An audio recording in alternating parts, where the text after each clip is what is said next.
ياه، ما نشوف الناس بتقول ايه على التيك توك. وزارة الداخلية ألقت القبض على البلوجر محمد عادل. انا نصب على 150 شخص وجمع حوالي 50 مليون جنيه منهم. ليه كده يا مدام حنان بانوراما؟ انا نصبت على 150 شخص. دي اول جريمه ليك؟ والله يا استاذ مفيد انا ما عملتش حاجه، انا بريء. براءة الذئب من دم ابن يعقوب. خلف الأسوار يتصور الجاني أن الجريمة لحظة. المجتمع اللي أجبرني إن أنا أرجع أسرق تاني. ندمان، انا ندمان يا استاذ ريهام. فتحت تيك توك في امان الله والتيك توك وبلاويه واللي بيجرى فيه، فلقيت هذه الفيديوهات، فقررت اعمل لكم رياكشن وانا بتفرج على فيديوهات ليله القبض عليا. هنبتدي بمدام حنين بانوراما. وليه اسمها حنين بانوراما؟ ما شاء الله، يعني جماعة الناس دي عندها مئات الالاف من الفولورز ما شاء الله، يعني 200,000 و300,000 وكده، والاستاذ المحارب، وعندهم ملايين المشاهدات من الفيديوهات، فالموضوع ممكن يكبر. يا ريت يا جماعه نتحرى الدقه وبلاش نودي الناس في داهيه. بلوجر المطاعم، مفيش حاجه اسمها بلوجر مطاعم، مفيش. يعني في فود بلوجر او ترافل بلوجر مشهور على التيك توك.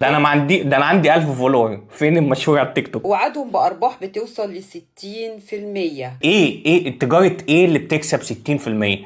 ده انا عملت فيديو عن موناكو، تجارة السلاح والمخدرات هم دول بس اللي بيكسبوا 60%. فيش في المطاعم ولا في اي حاجة حد بيكسب 60%. استغل ثقة بعض أبناء الجالية المصرية في الخارج، دول يعني منصوب عليهم في اي حاجة، يعني والنبي عايزين نفتح مشروع مطاعم، تكلم اصحابك اللي في السعودية معروفة. وبيزور بلاد في أوروبا. والله ما كذبت، انا بزور بلاد في اوروبا فعلا. واضح ان دي حاجة جريمة كبيرة جدا. عربيات فارهة. انا عربيتي بيجو 301 موديل 2015.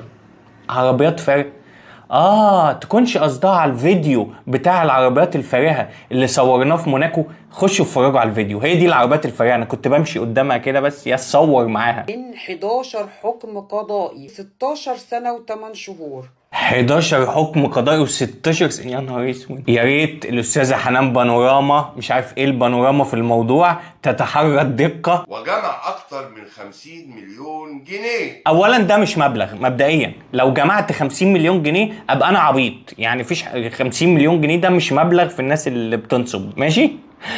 ده شكل واحد معاه 50 مليون جنيه. انا ادعو ان احنا نقفل التيك توك، احنا كده بقينا عبط. اي واحد يطلع صورتك، انت في حد اسمه محمد عادل بلوجر مطعم، فكتبت محمد عادل، اول واحد طلع لك صورته ورحت حاطه وعمال تقول اي كلام. ولو مهتم بالسفر والرحلات والمغامرات اعمل لي فولو.